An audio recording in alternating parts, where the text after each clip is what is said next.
भगवते वासुदेवाय।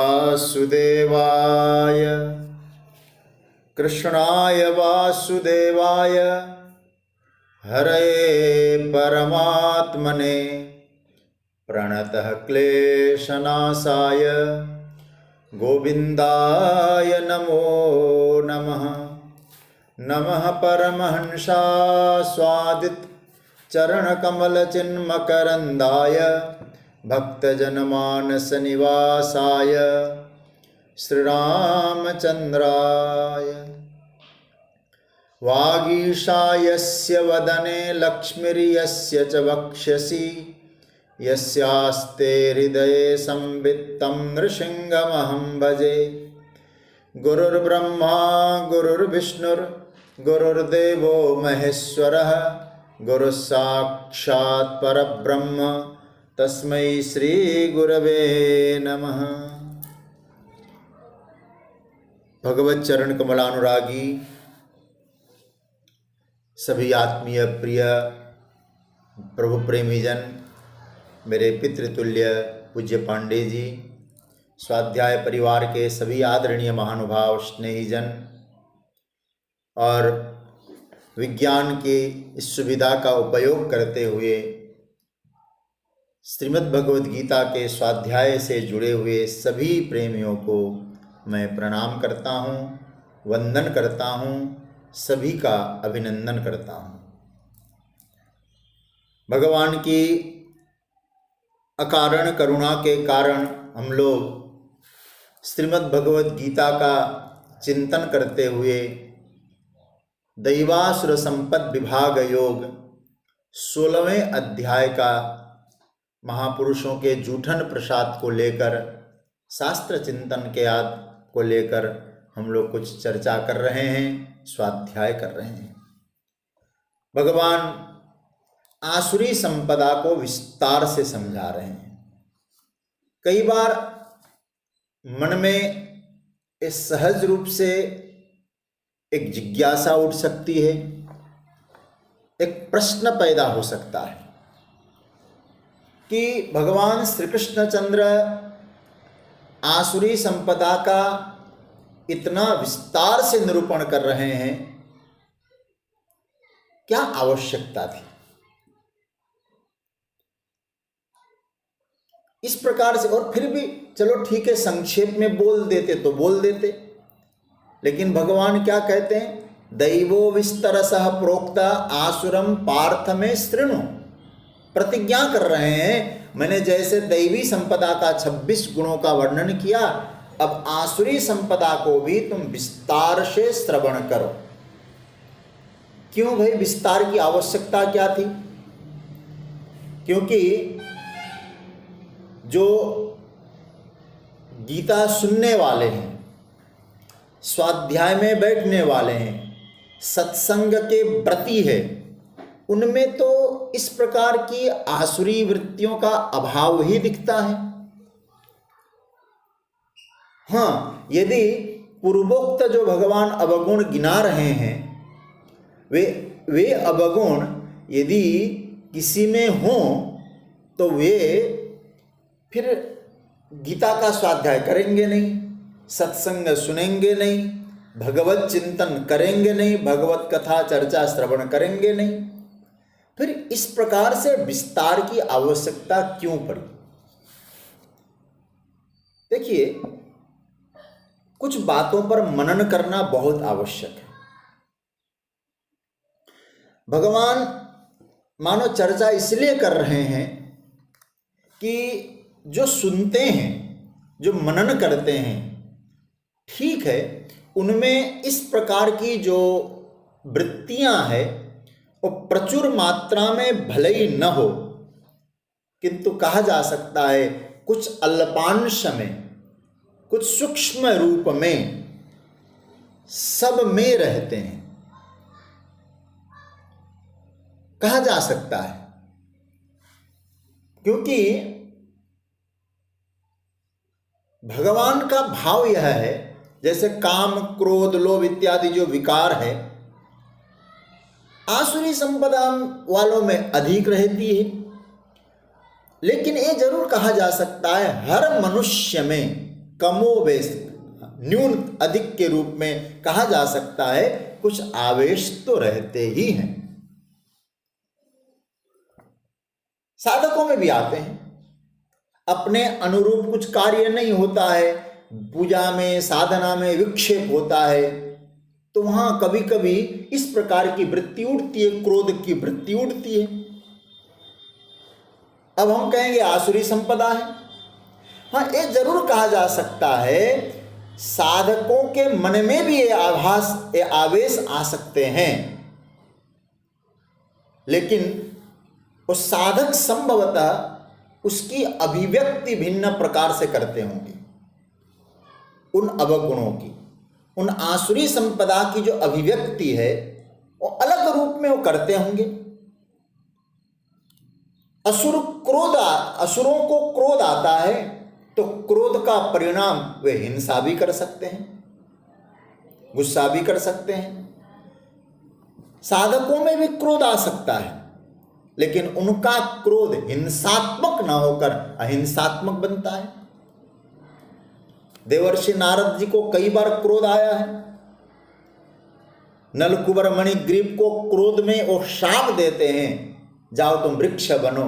उसका रिजल्ट क्या निकलता है? हिंसात्मक न बनकर उनके कल्याणात्मक हो जाता है। जहां जहां संत गौतम ऋषि ने अहिल्या को शाप दिया क्रोध के कारण, परिणाम अहिल्या का राम दर्शन हुआ। तो संतों को भी क्रोध आया है, अभिव्यक्ति के प्रकार अलग अलग है, किस प्रकार की वे अभिव्यक्त करते उस क्रोध को अलग अलग है, किंतु इस सब में थोड़े बहुत रहते हैं। कोई हितकारक है, कोई अहितकारक है। भगवान यहां इन सभी का दर्शन करा रहे हैं। जब भगवान ने प्रारंभ किया सबका दर्शन, दंभो दर्पो विमानश्च, ये सब ठाकुर जी ने जो और विस्तार से जो दर्शन कराया है, मानो ठाकुर जी हम सबको ये कहना चाहते हैं, इन वृत्तियों से तुम निकलने का प्रयास करो, इन वृत्तियों से निकलो। अब बचना है, अंतकरण में आने वाले इन आसुरी संपदाओं को से तुम्हें बचना है, परिवर्जन करना है। इसलिए भगवान यहां विस्तृत रूप से निरूपण कर रहे हैं। मतलब आसुरी संपदा का जब वर्णन हम सुनते हैं, मैं एक निवेदन जरूर करना चाहूंगा, अपनी अंतरंग जो दृष्टि है वो अपने में ही देखें, अपनी ओर रखें। दृष्टि को जो अपनी ओर रखें और सुने। क्या सुने? भगवान जो कह रहे हैं, इस प्रकार की जो वृत्तियां हैं, मैं इसको कैसे परिवर्जन करूं। ऐसा नहीं कि किसी की सुन रहे हैं तो हम दृष्टि उधर रखें, दृष्टि स्वयं में रखें, विचारना है यह कमजोरी मुझ में तो नहीं है, दूसरे क्या करते हैं, दूसरे में है या नहीं, इस प्रकार से चिंतन करने की आवश्यकता नहीं, लेकिन स्वयं में इसका चिंतन बहुत जरूरी है।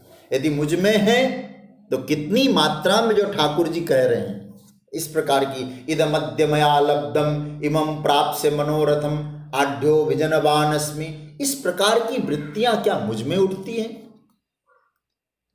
यदि उठती है तो सहज रूप से स्वीकार करें और स्वीकार करके इनसे मुक्त होने का प्रयास भी करें। एक तो स्वीकार करना है और मुक्त होने का प्रयास करना है, ये सब देखना होता है। तो इसीलिए भगवान विस्तृत निरूपण कर रहे हैं कि आप अपना अध्ययन करो, आप अपना स्वाध्याय करो। इसलिए स्वाध्याय का मतलब ही है कि आत्मविश्लेषण करो, अपना विश्लेषण करें। साधकों के लिए मैं समझता हूं ये जो प्रकरण उतना ही उपयोगी है जितने अन्य अध्यायों का प्रकरण उपयोगी है। ये बात याद रखना, श्रवण भी उतनी ही उपयोगी, उतना ही उपयोगी है जितना कि अन्य प्रकरणों का श्रवण उपयोगी है। मतलब ये नहीं कि भगवान असुरों को या आसुरी संपत्ति वालों को बताने के लिए ये कह रहे होंगे, असुरों के लिए सुना रहे होंगे आसुरी संपत्ति। वे तो सुनेंगे नहीं, और सुनेंगे तो समझने वाले भी नहीं और मानने वाले भी नहीं है। तो भगवान यह निरूपण हम जैसे साधकों के लिए कर रहे हैं, अर्जुन को निमित्त बना के कर रहे हैं कि यदि ऐसी कमजोरी आप में आ जाए, भले ही कम मात्रा में आ जाए, अल्पांश में आ जाए, त्याग करने के लिए तुम प्रयत्नशील बनो, यही प्रयोजन है। इनको पहचानो। गोस्वामी जी ने एक बहुत बढ़िया बात कही रामचरितमानस में, तेहिते कछु गुण दोष बखाने। देखो, कुछ गुणों का वर्णन किया, कुछ दोषों का वर्णन किया। कहा कि महाराज ये गुण और दोषों का वर्णन आप क्यों कर रहे हैं? तो बहुत बढ़िया बात कही, संग्रह त्यागन बिनु पहचाने। संग्रह का मतलब जानते हैं? पकड़ना। त्याग मतलब छोड़ना। छोड़ना और पकड़ना क्या कैसे होगा? बिनु पहचाने, न बिनु पहचाने।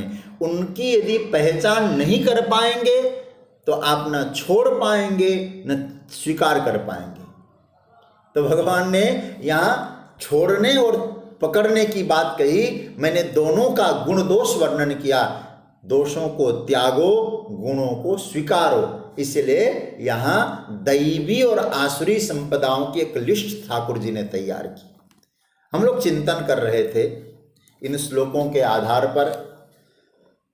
कल तक चर्चा हुई थी 16वें श्लोक में, है ना? 16वें श्लोक की चर्चा थी। असक्क अनेक चित्त विभ्रांता मोह जाल समावृता प्रसक्ता काम भोगेषु पतंती नरके शुचो। इसका अर्थ तो हमने कहा, अनेक प्रकार से जिसके चित्त विभ्रांत है, मोह के जाल से बंधे हुए हैं, काम भोग में पूरी तरह से आसक्त है, वे अपवित्र नरकों में गिरते हैं।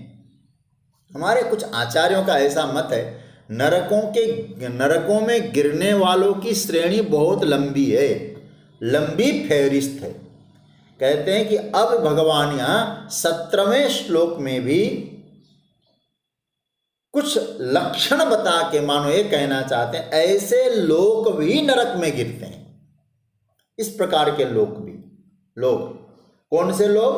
अब भगवान 17वें श्लोक में इसका डिटेल्स समझा रहे हैं। आइए मैं बोलूं, फिर आप लोग बोलिएगा।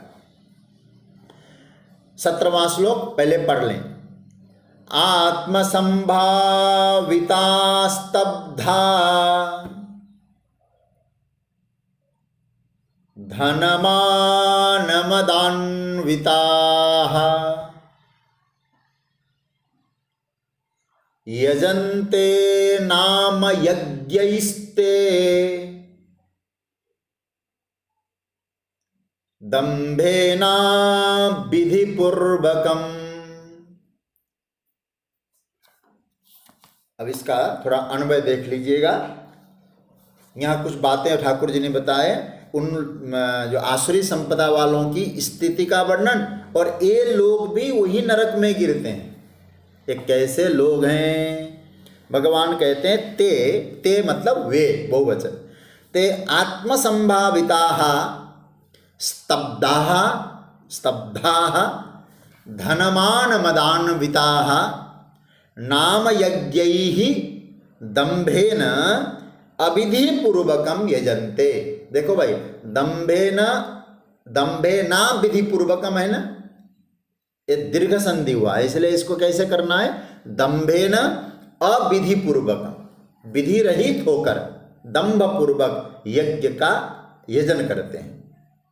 इसका अर्थ देखिए, ते असुराः, वे असुर लोग, आत्मसंभाविताः, अपने आप को ही श्रेष्ठ मानने वाले, अपने आप को ही बड़ा मानने वाले, स्तब्धाः, घमंडी लोग, अहंकारी, धनमान मदान्विता, धन मान के मद से युक्त होकर,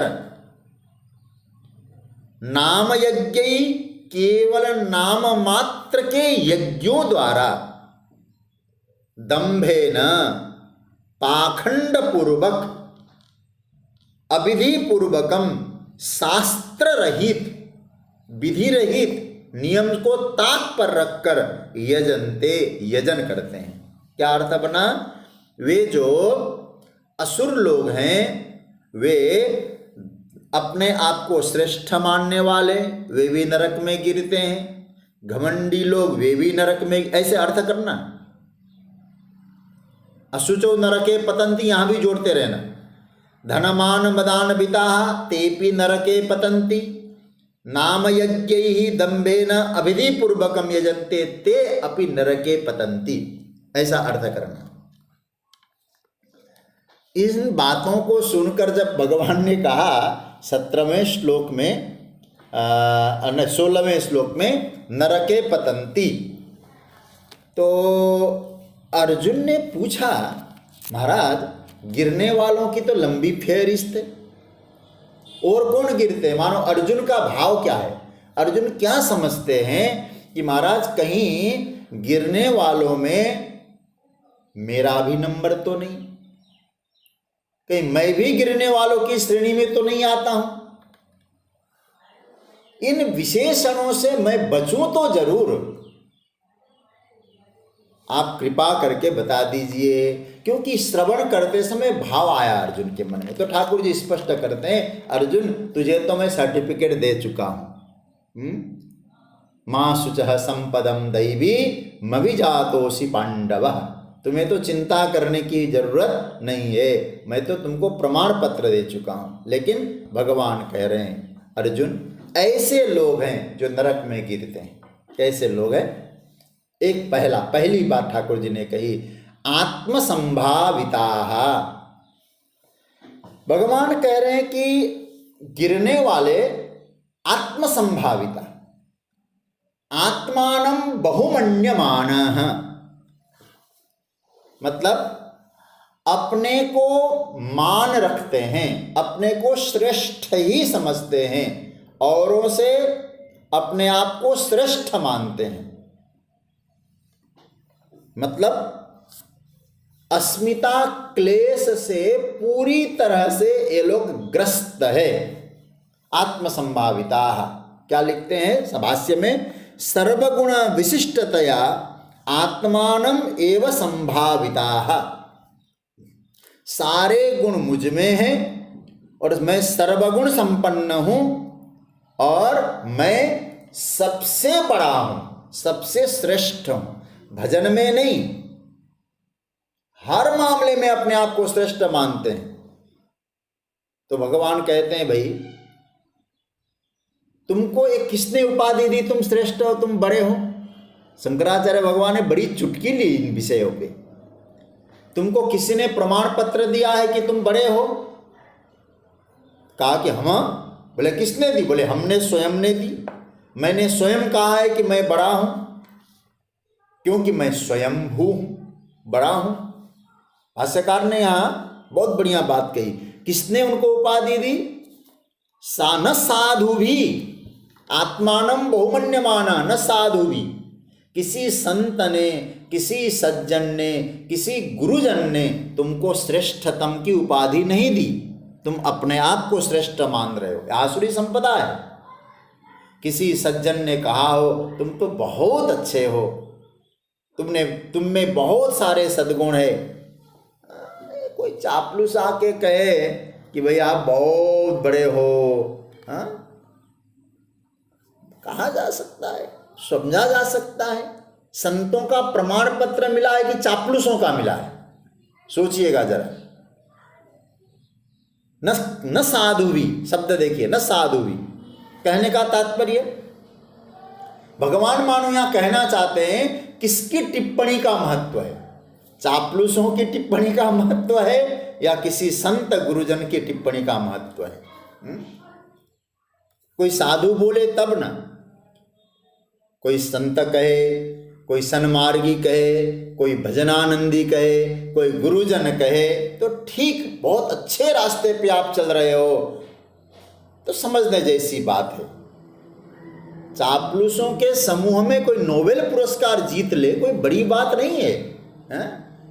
आप जानते हैं कंस को क्या कहा है उन चापलूसों ने? जब कारागार से आया माफी मांग के देवकी से, तो योग माया ने क्या कहा था? बोले तू मुझे क्या मारेगा, तुझे मारने वाले तो पैदा हो गए। उस समय डरने लगा, अब तो मैं मरूंगा, क्या होगा मेरा। तो आप जानते हैं उसके जो चापलूस लोग थे ना, वो क्या कहते हैं, आप जैसे कोई महान है क्या दुनिया में, कि मुद्यमई करिष्यन्ति देवा समरभीरव। अरे समरांगण में बड़े भीरू होते हैं देवता लोग, क्या प्रयत्न करेंगे आपको हराने के लिए। आप देवताओं के ऊपर हैं, इसलिए आपको डरने की जरूरत नहीं है, क्योंकि आप सर्वश्रेष्ठ है। शंकर आपके पास क्यों नहीं आ सकता? आपके डर से कैलाश में छिपा है और विष्णु सागर के भीतर छिपा है। आप सोचिएगा जरा, श्रेष्ठ है वो। लेकिन किसने कहा वो श्रेष्ठ है? बोले उनके चापलूस उन लोगों ने कहा है। किसी संत ने उपाधि नहीं दी, जो अपने ही किसी चापलूसों के आधार पर अपने आप को बड़ा मानता है। तो भगवान कहते भैया ये भी दैवी संपदा का लक्षण नहीं है, आसुरी संपदा का लक्षण है। रावण ने क्या कहा? बोले मैं और उसके आपस में जितने लोग हैं ना उसकी जय जयकारी करते रहते हैं। और रावण, जब हनुमान जी गए रावण की सभा में, अब जानते क्या हुआ?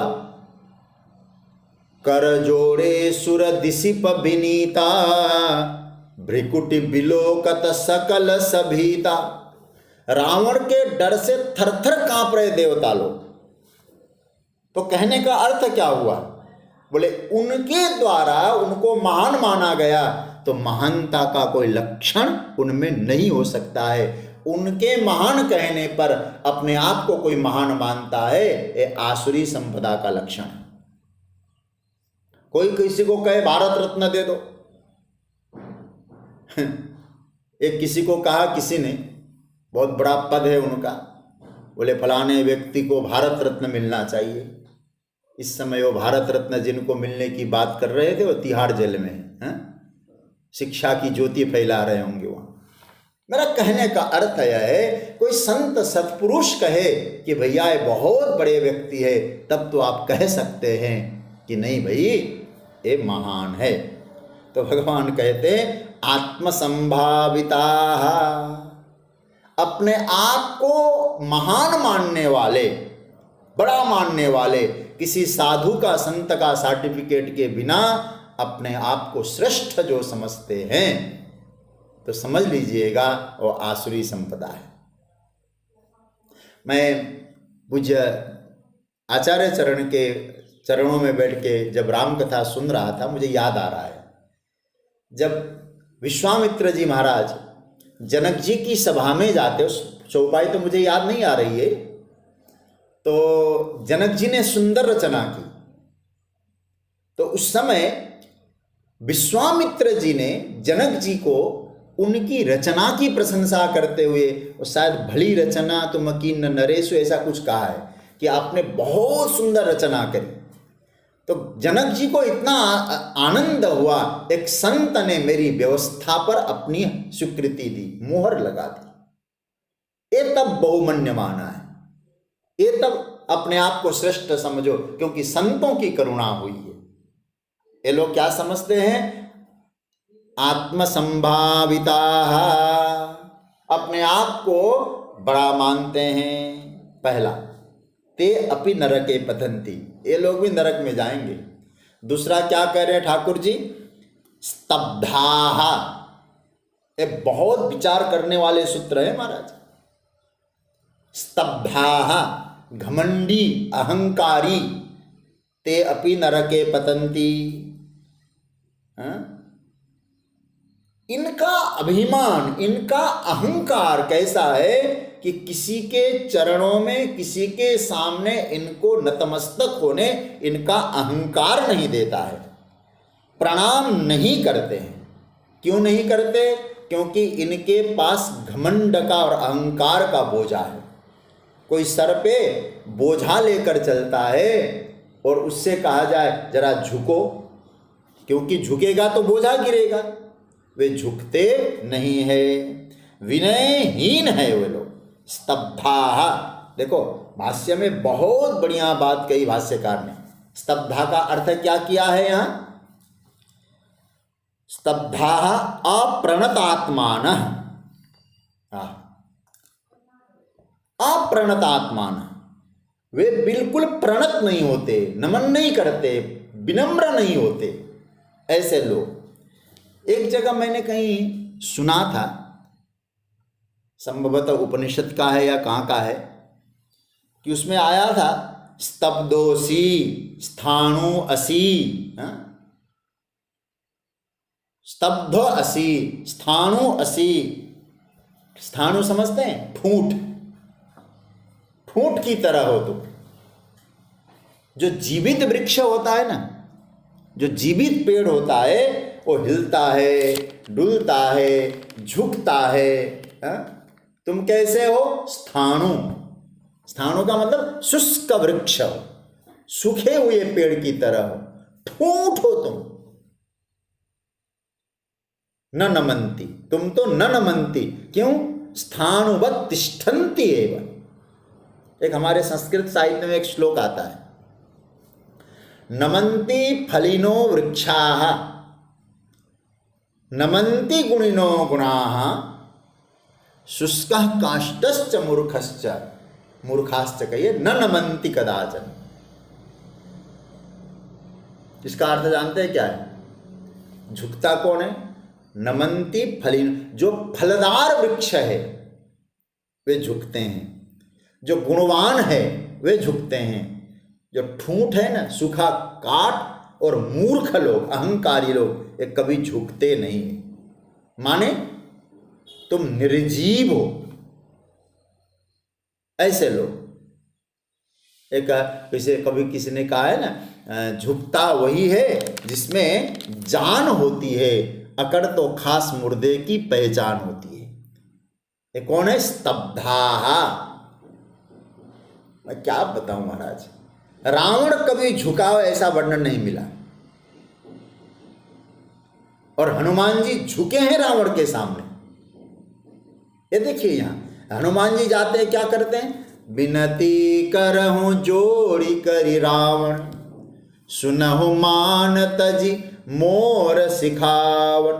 हे रावण, मैं तुमसे विनती करता हूं, मेरी बात को, अपने अहंकार एक तरफ रखकर मेरी बात को सुनो तुम। रावण ने कहा, मैं क्यों झुकूं भाई? वो झुकता नहीं। बोले मैं झुककर तुमको प्रणाम कर रहा हूं। बोले जो कमजोर होते वो झुकते हैं, मैं क्यों झुकूं?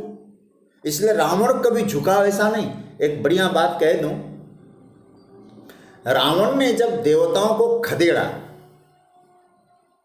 उसमें मानस में आया है देवंत के मेरु गिरी खोहा। देवताओं को खदेड़ा तो देवता लोग कहाँ चले गए? मजेदार बात है, पर्वतों की गुफाओं में छिप गए। गुफा के द्वार छोटे छोटे थे ना, वो छिप गए जाकर, हम सुरक्षित हैं। किसी ने जाकर उन देवताओं से, ऋषियों से कहा, रावण के भय से तुम इन गुफाओं में आकर छिपे हो, रावण आपको कहीं चैन से रहने नहीं देता, क्या गुफाओं में आकर आप पर हमला नहीं करेगा?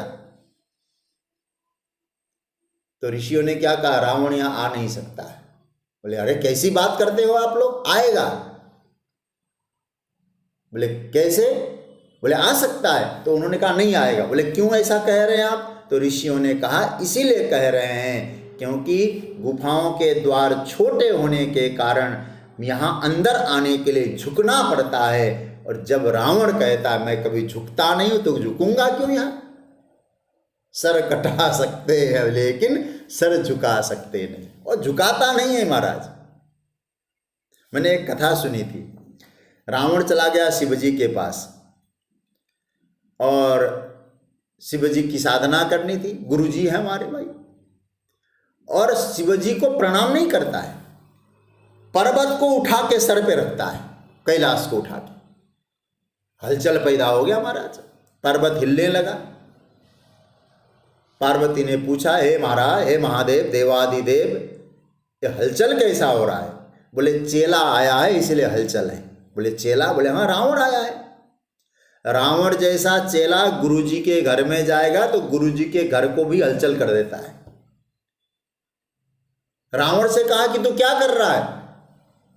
बोले देखो, मैं आपको प्रणाम कर रहा हूं। अरे प्रणाम करते समय तो चरणों में झुका जाता है, अपना मस्तक उनके चरणों में लगा दिया जाता है प्रणाम में, तो तुम तो ऐसा कर नहीं रहे हो, ये क्या कर रहे हो? रावण ने कहा हमारा प्रणाम ही तो करने। बोले क्या कर रहे हो?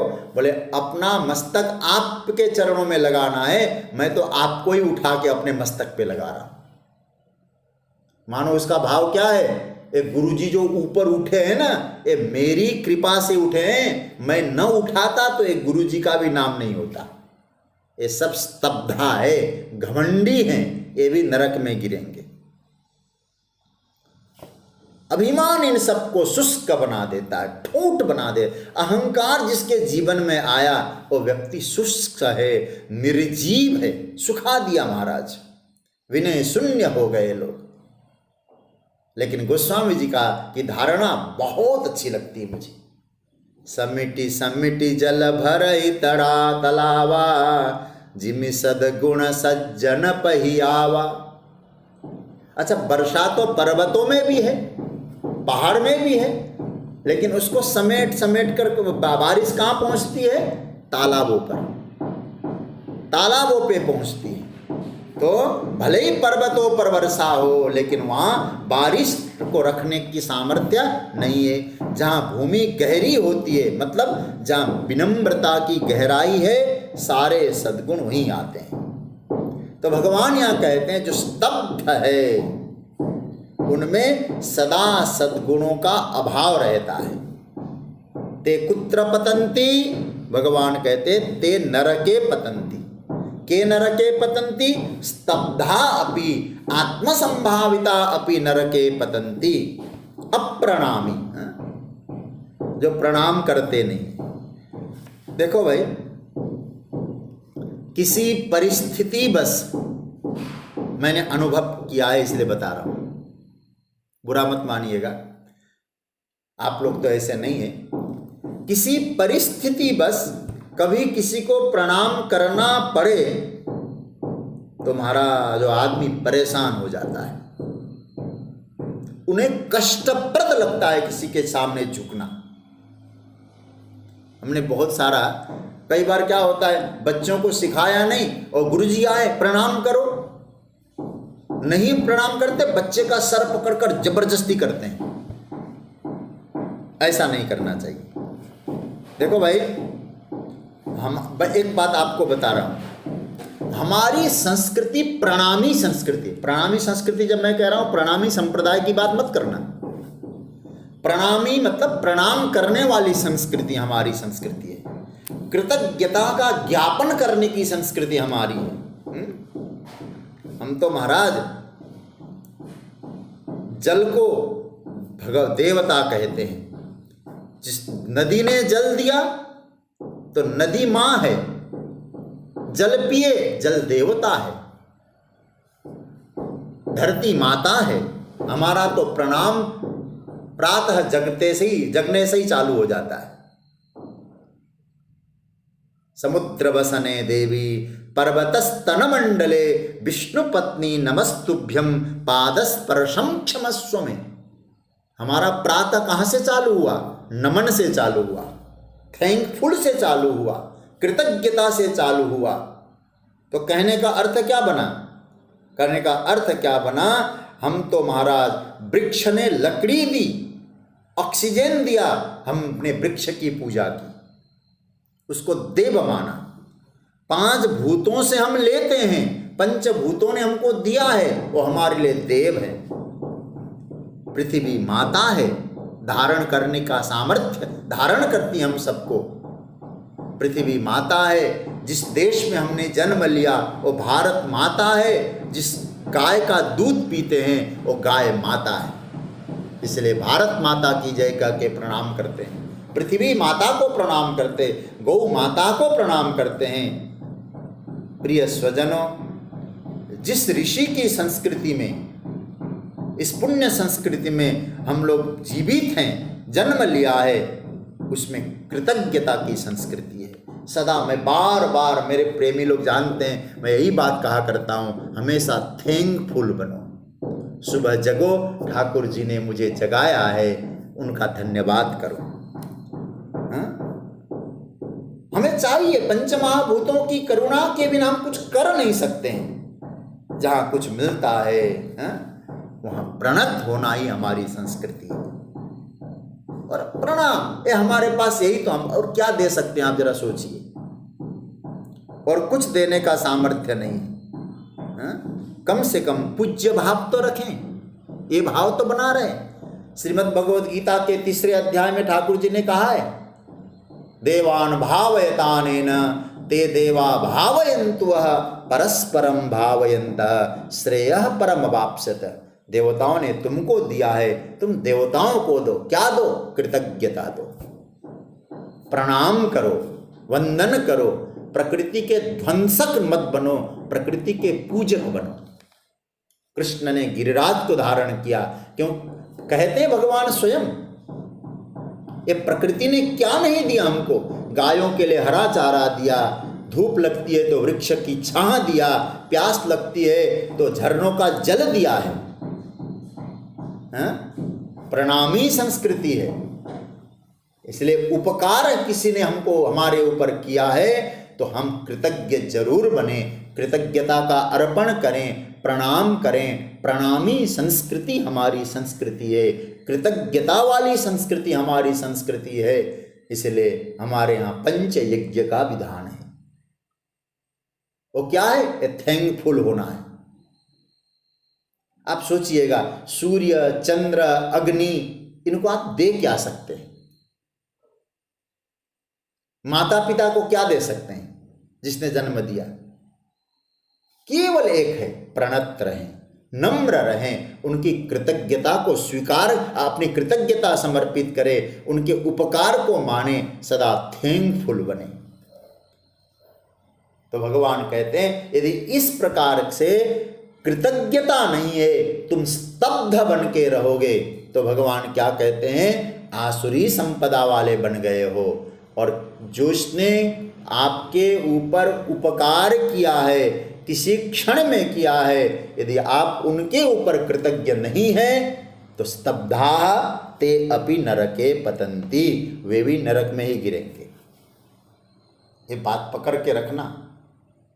इसलिए मैंने आप शुरुआत में क्या कहा? हमको अपनी ओर देखना है, हम कितने कृतज्ञ बनते हैं, कहीं कृतघ्न तो नहीं है। यदि कृतघ्न है तो स्तब्ध है। एक बात और बताऊं मैं, जो व्यक्ति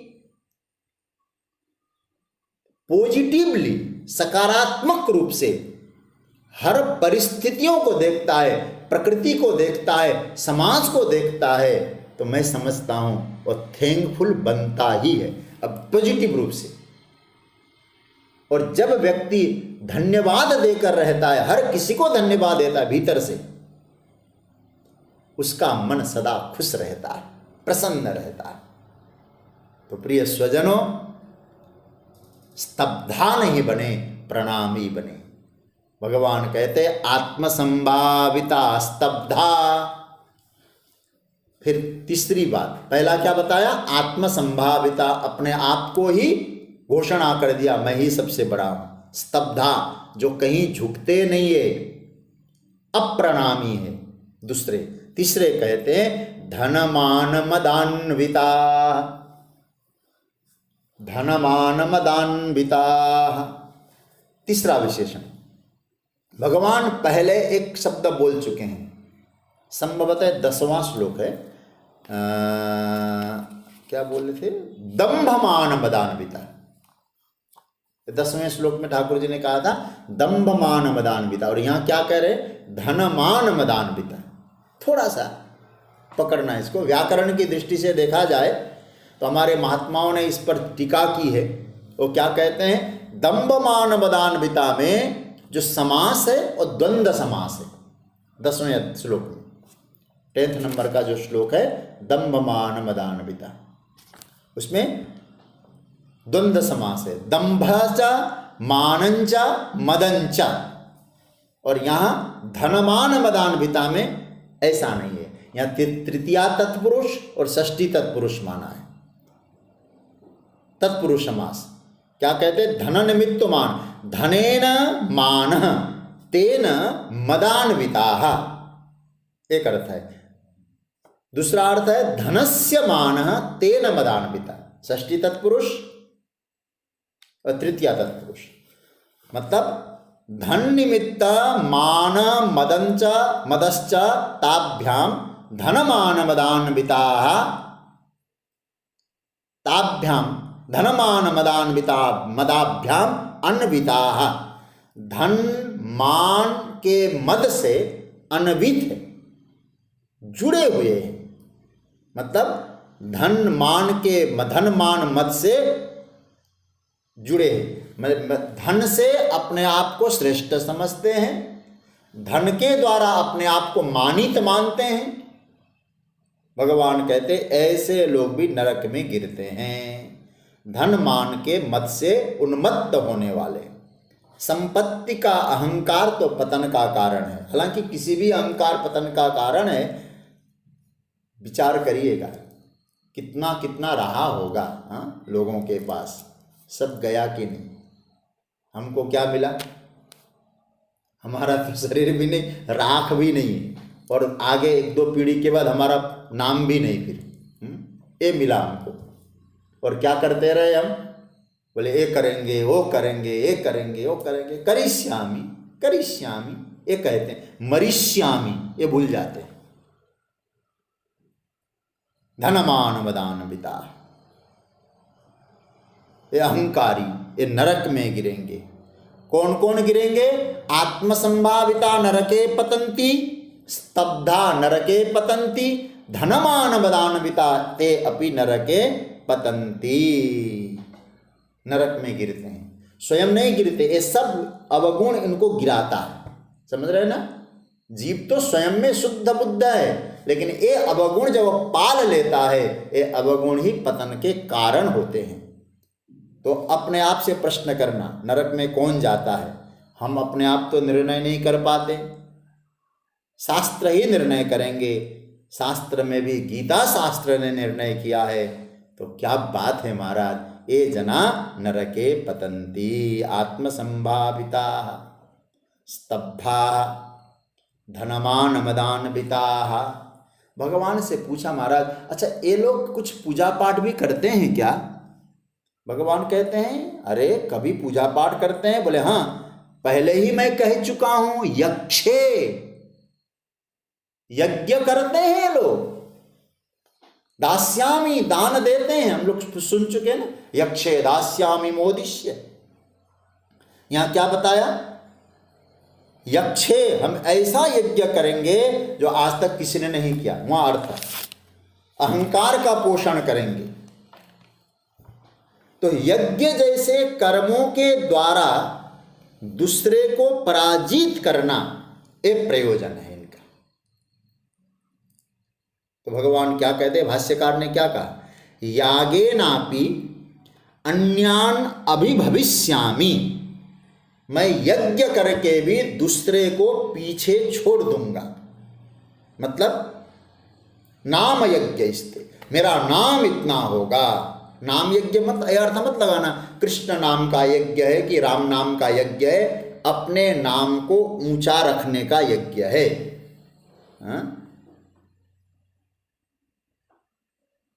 हमारे मनोज भैया तो है ना, वहाँ बंगाल में दुर्गा पूजा के पंडाल कैसे कैसे लगते हैं।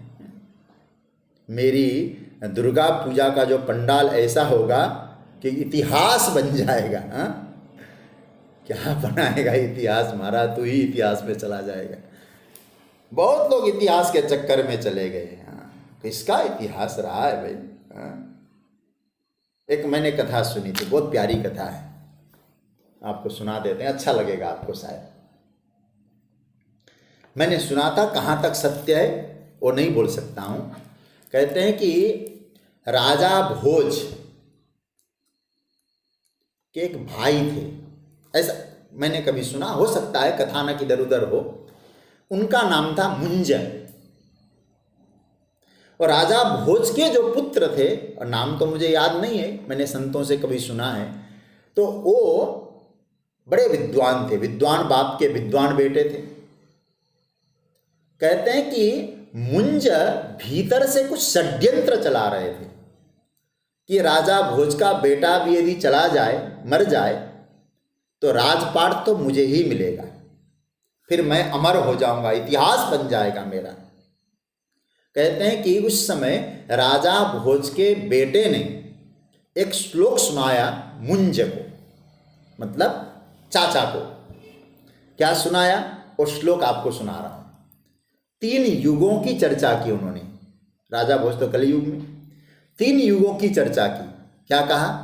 देखो, मांधाता च महीपते कृतयुगे लंकार भूतो गतः सेतुरेन महो दधो विरचित क्वासो दशास्यांतकः अन्ये चाप्युधिष्ठिर प्रभृतयो याता दिवं भूपते नैकेनापि समं गता वसुमती मुंजत्वया यास्यति। बहुत पुराना, मैंने याद किया था पाठशाला में पढ़ते समय इस श्लोक को। उसका अर्थ क्या है? हे चाचा मुंज जी, मांधाता च महीपति कृतयुगे, कृतयुगे मतलब सत्य युग में मांधाता जैसे राजा हुए, अलंकार भूत थे, सारे अलंकार से विभूषित थे, वो भी नामो निशान मिट गया उनका भी। सेतुरेन महो दधो विरचित क्वासो दशास्यांतक। त्रेता में आइए, रावण अपने आप को क्या समझता था? सागर में सेतु बना के भगवान राम ने उसको क्या किया? रहा न कोकुल रोवनिहारा। रावण भी गया, मांधाता भी गए, और युधिष्ठिर सदृश लोग वो भी गए। नैके नापि समम गता वसुमती, पृथ्वी में रहें, पृथ्वी के साथ, पृथ्वी किसी के साथ नहीं गई, सब लोग पृथ्वी में समा गए। इसलिए मुंजत्वयायाश्य, आपको भी जाना पड़ेगा, इसलिए इतिहास रचने का काम मत करें। तो बाद में जब भतीजे की बात सुनी उपदेश, कहते हो बड़ा विरक्त हो गया, ऐसा मैंने सुना है। तो कहने का अर्थ यह है, वे लोग भी इतिहास बनाने के चक्कर में नाम यज्ञ, मेरा नाम होना चाहिए, नाम यज्ञ यजन्ते नाम यज्ञस्ते, नाम मात्र का यज्ञ करते हैं। मतलब नाम मात्र का यज्ञ जानते हैं? जूता चप्पल पहनना, पहनते हुए आरती भी उतार लेते हैं, उन्हें विधि आदि से कोई मतलब नहीं, अविधि पूर्वकम। मतलब क्या हुआ? इसलिए मैं, हमारे प्रेमी लोग तो जानते हैं, मैं बहुत प्रयास करता हूँ, श्रावण के समय बहुत जगह मुझे रुद्राभिषेक करना होता है, और पहले से बुक रहता हूँ। बहुत लंबी, बहुत वर्ष हो गए हमको, मनोज भैया के यहाँ तो बहुत साल हो गए, पहले चाकू लिया जाता था।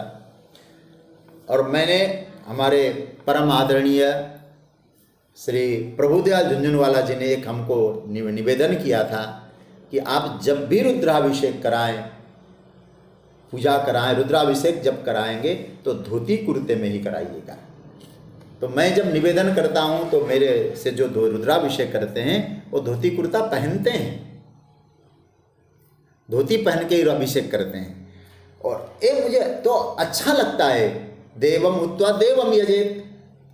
कहने का अर्थ यह है, कोई कैसी भी चले, कोई मतलब नहीं, अविधि पूर्वकम नाम यज्ञ यजन्ते। बस हम दिखना चाहिए, नाम यज्ञ, कर्ता दिखना चाहिए, कर्म गौण हो जाए, कर्म का कोई मतलब नहीं क्या कर्म हो रहा है, हम दिखना चाहिए। कभी कभी पंडित जी कहते महाराज जी यजमान जी ऐसा नहीं नहीं, हमने कह दिया ना पंडित जी ऐसे ही करा दो बस। अविधि पूर्वक नाम यज्ञ, ये ठीक नहीं है। मुझे कभी कभी लगता है भगवान ऊपर से खूब देख रहे होंगे इस तमाशे को। देखते ही हैं। किसी ने प्रश्न किया होगा महाराज देखिए ये लोग भी यज्ञ तो कर रहे हैं, भगवान ऊपर से बैठ के क्या कहते हैं, भगवान कहते कह तो रहे हैं लेकिन कौन सा यज्ञ है, नाम यज्ञ। कहा कि ये तो अच्छी बात है, नाम यज्ञ कराते हैं। बोले आपके नाम का, बोले नहीं अपने ही नाम का यज्ञ कराते, मेरा नाम आगे हो यज्ञ के माध्यम से। नाम मात्र यज्ञ ही नाम यज्ञ, नाम मात्र के लिए यज्ञ कराते हैं। दो अर्थ है, अपने नाम के लिए यज्ञ कराते हैं, यज्ञ का नाम मात्र रहता है। दिखाने के लिए बहुत कुछ करते हैं। हम भी बहुत कथा की यात्रा में चलते चलते हमको बहुत अनुभव हुए हैं, बहुत दिखाना है। और कटौती कहाँ होती है, अन्यत्र जहाँ दिखावा है ना वहाँ कटौती नहीं करते संपदा की। कटौती वहाँ होती है जब पंडित जी को दक्षिणा देने का समय आता है, वहाँ जरूर कुछ कटौती करेंगे हम लोग। एक कई बार अनुभव हुआ है। तो भगवान भाष्यकार ने एक बहुत प्यारी बात कही, धर्मध्वजित्वम, धर्मध्वजितया, धर्मध्वजितया, धर्मध्वजितया मतलब धर्म को दिखाने के लिए यज्ञ करते हैं। महाराज कभी कभी लगता है ठाकुर जी ने जब कहा होगा आज कुछ प्रासंगिकता भी दिखाई दे रही है। कई लोग तो कहते हैं महाराज हमने 50 लाख की कथा कराई, 50 लाख की कथा हुई, भागवत कथा हुई नहीं कहते, 50 लाख की कथा हुई। कथा का रूप भी बिगड़ रहा है। हम तो समझते हैं कि आप लोगों का स्नेह, ऐसे भी आप लोग चिंतन करते हैं, मनन करते हैं। तो भगवान कहते हैं वो यज्ञ करते हैं, उसमें विधि विधान नहीं होता है। और कोई बात प्रभु कहते दंभ से यदि आप कुछ धर्म कर रहे हैं वो आसुरी संपत्ति। भगवान ने से पूछा प्रभु आप नाम यज्ञ क्यों कह रहे हैं। भगवान कहते अपना नाम के लिए यज्ञ कर रहे हैं क्योंकि वहां कोई विधि विधान नहीं है। अविधि पूर्वकम, यज्ञ में जो विधि बताई गई उसका वो लोग कोई ध्यान नहीं देते, मन मर्जी करते हैं। और एक बहुत प्यारी बात भगवान भाष्यकार ने कही, कर्तव्य रहित ही, कर्तव्य बुद्धि भी नहीं है। कर्तव्य बुद्धि का मतलब है चलो मेरे माता पिता ने इस यज्ञ को किया, मुझे भी करना है, ये मेरी कर्तव्य बुद्धि है। भगवान कहते कर्तव्य बुद्धि भी नहीं उनमें। और बस करना है मुझे, मेरा नाम हो, नाम मात्र के लिए। दंभ है, दंभ मतलब अहंकार है, मैं कर रहा हूं। तो कहते हैं इस प्रकार का वे लोग यज्ञ करते हैं। क्यों करते हैं, यजंते, फिर यजंते क्यों कहा, भाव तो यह होना चाहिए यजंते मत कहिए। भगवान कहते उनको ऐसा लगता है कि मैं धार्मिक हूं। ते यजंते, के यजंते, ते असुरा दंभेन अहंकार पूर्वक विधि विधान रहित होकर अपने नाम के लिए यज्ञ करते हैं। दंभेन अविधि पूर्वकम यजंते नाम यज्ञ। तो क्या होगा, बोले ये सब चले जाएंगे कहां, नरक में। तो कितनी बात बनी, आत्मसंभाविता ते नरके पतंती। आत्मसंभावित जो लोग होते हैं अपने आप को श्रेष्ठ मानने वाले वे नरक जाएंगे। स्तब्धा, जो कहीं झुकते नहीं है, अहंकार से भरे रहते हैं, वे भी नरक जाएंगे। नरके पतंती एक अर्थ लगाते रहिए, ये आसुरी संपदा है। धनमान मदान्विता, धन मान के मत से उन्मत्त लोग और केवल नाम मात्र के लिए दंभ से और विधि विधान रहित हो करके जो यज्ञ करते हैं वे भी वहां जाएंगे। अच्छा महाराज,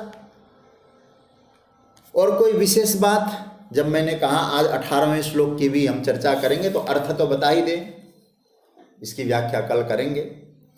तो और कोई विशेष बात, भगवान कहते हैं कि देखो अर्जुन, जो भक्त लोग होते हैं ना, वो किसी का आश्रय लेते हैं, भगवान का आश्रय लेते हैं, गुरु जी का आश्रय लेते हैं। बोले असुर लोग भी किसी न किसी का आश्रय जरूर लेते हैं। किस किस का आश्रय लेते हैं? तो आइए, ये श्लोक बहुत प्यारा है। असुर लोगों के आश्रय स्थान कौन कौन से होते हैं, ये 18वां श्लोक आज पाठ करेंगे और कल इसकी चर्चा करेंगे। अहंकारं बलं दर्पं कामं क्रोधं च संश्रिताः ममात्मा परदेहेषु प्रद्विषन्तोऽभ्यसूयकाः। ये बहुत प्यारा श्लोक है, इसका अन्वय देख लीजिएगा, अभी थोड़ा समय है। अहंकारम बलम दर्पम कामम क्रोधम संश्रिता च अभ्यसूयका आत्मा परदेहेषु माम प्रद्विषन्तः। बहुत अच्छा अर्थ है। ये लोग किस किस का आश्रय लेते हैं, अर्थ देखिए। अहंकारम उनके आश्रय स्थान है। अहंकारम बलम, अहंकार बल, दर्प मतलब घमंड अभिमान, और कामम कामना, क्रोधम क्रोध के, संश्रिता परायण होकर, इनके आश्रय में रहकर, च मतलब और, अभ्यसूयका दूसरों की निंदा करने वाले, दूसरों से असूया रखने वाले, कल हम चर्चा करेंगे इसकी। और क्या बहुत बढ़िया बात कहते हैं, यदि ऐसी स्थिति है, अहंकार है, बल है, दर्प है, काम है, क्रोध है, और दूसरे से द्वेष करते हैं, वो करते क्या है? आत्मा परदेहेषु, अपने और दूसरों के शरीर में मैं बैठा हूं ना, अपने शरीर, उनके शरीर में भी मैं हूं, भीतर मैं बैठा हूं, सर्वस्य चामृत सन्निविष्टो, मैं ही हूं, और दूसरों के शरीर में भी मैं ही हूं। यदि किसी से द्वेष करते हैं, वो क्या समझना? माम, मुझ अंतर्यामी से प्रद्विषन्तः, द्वेष करने वाले होते हैं। तो इसका डिटेल्स में क्या बनेगा? अहंकार बल दर्प कामना क्रोध के आश्रय लेकर के, और दूसरों की जो दूसरों से असूया करते हैं, द्वेष करते हैं, वे अपने शरीर में रहने वाले, दूसरों के शरीर में रहने वाले मुझ अंतर्यामी परमात्मा से ही द्वेष करते हैं। ये 18वें श्लोक का अर्थ है। तो आज समय